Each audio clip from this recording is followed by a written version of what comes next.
Tennessee responded despite all of the issues that were ongoing last week. And yeah, I think that certainly the altercation between Hendon Hooker and Jeremy Banks was something that happens, that escalated beyond what it should be. I thought that they were really upset about some national cynics, particularly Kirk Herbstreit, calling them out, saying they were going to lose to Vanderbilt. There was a lot of noise, and you have to give Tennessee credit, Amanda, on a nasty rainy night that, as a media member, I wouldn't have wanted to be there. I'm sure they didn't want to be there. They took care of business. I was pretty impressed. Yeah, they looked like a completely different team. And I think a lot of Tennessee fans pointed that out on Twitter. Like this is not the same team we saw last weekend against South Carolina, and you kind of wonder why that is. Like is Jeremy Banks that big of a factor in these things? Or there's rumors that people are saying it looks like the defense laid down against South Carolina. I don't know either way, but they did look like a completely different team.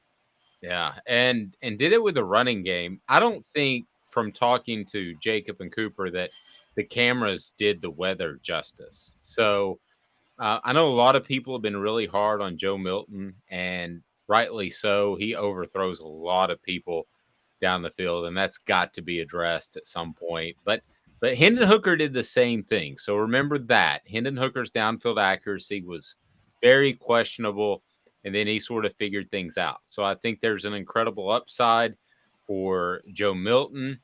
And Joe Milton has got to develop that deep ball if he's going to flourish in this offense. There's no question about that. But as for Saturday, I believe firmly, Amanda, that the game plan adjusted when they saw the rain was really consistent. Talking to Cooper, and you can go on our YouTube page and watch that.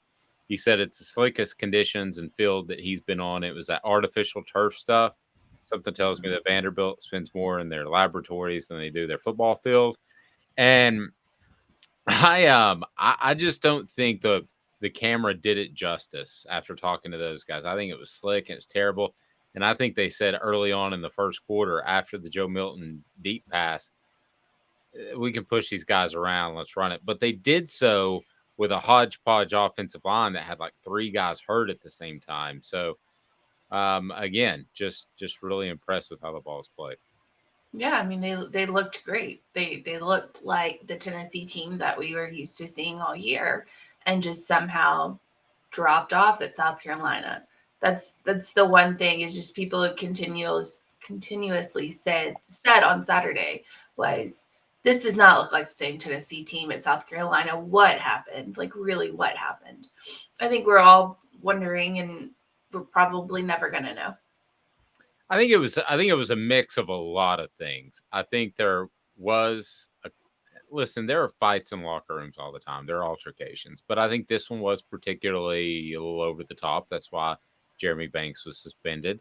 I think that Tennessee, as Chris Landry has pointed out, and he will join us a little bit later in the program, has kind of a narrow window there. If things don't go their way in the passing game, then they've got some issues. Yes, they can run the ball, but part of that is because they scare you with the way they throw the ball.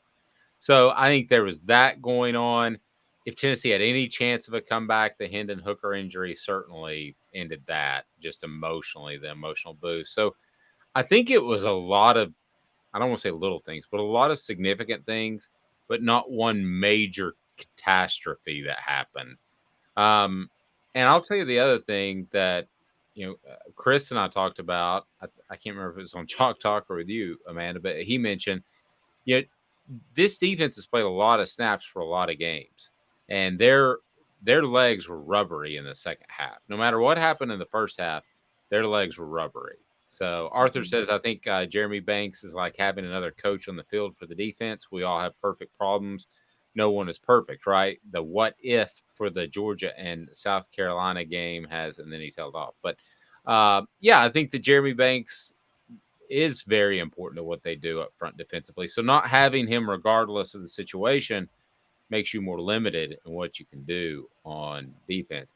There will always be the what if, and certainly Tennessee's players and coaches will have to live with that because after what happened in the weekend, they would firmly be in the college football playoff, I believe, if they hadn't lost against South Carolina. I don't think there's any doubt. Do you?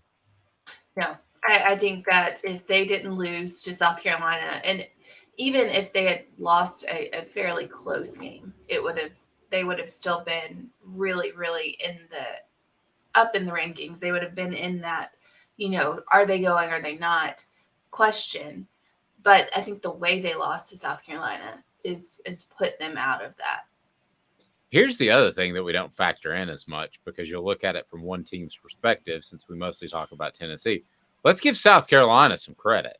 I mean, Oh yeah. they go and beat Clemson too, who you and I don't really like and that never thought they were an elite team. But still, to beat Tennessee and Clemson in back-to-back weeks is pretty impressive. So I don't know what was going on early in the season with South Carolina, but if I'm South Carolina's administration, I'm curious. But because it looks like they didn't figure out what Spencer Rattler was.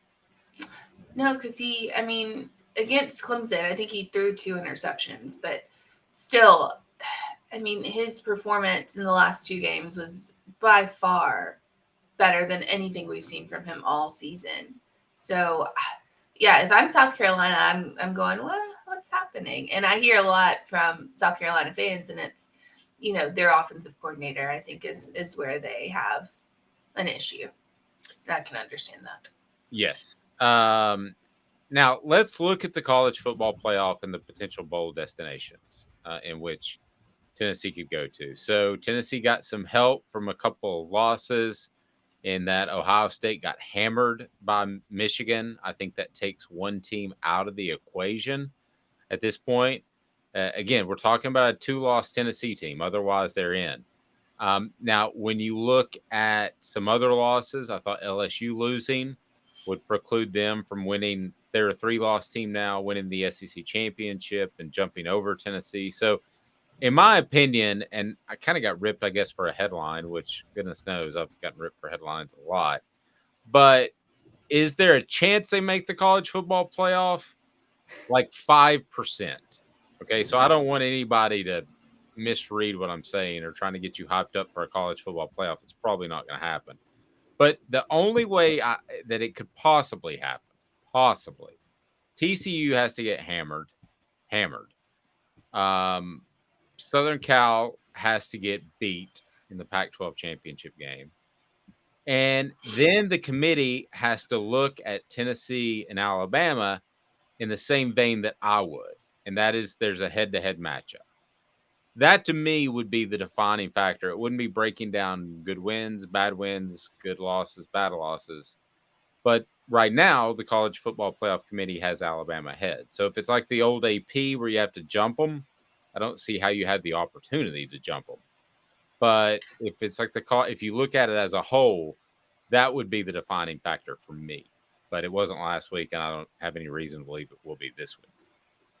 Yeah, I think a lot of people take the college football playoff and they take the rules and regulations exactly like they take the Heisman rules and regulations and try to play it out and say, okay, well, if it's character, if it's this, if it's that, then it's going to be this person. And it never works out that way because the Heisman Creed said character for a long time, and we all know that that was false, considering, Johnny Manziel and Jameis Winston and Cam Newton. I mean, there's a difference in what it's defined as and what people actually vote on. The college football playoff is from the many years that I've watched the show and everything.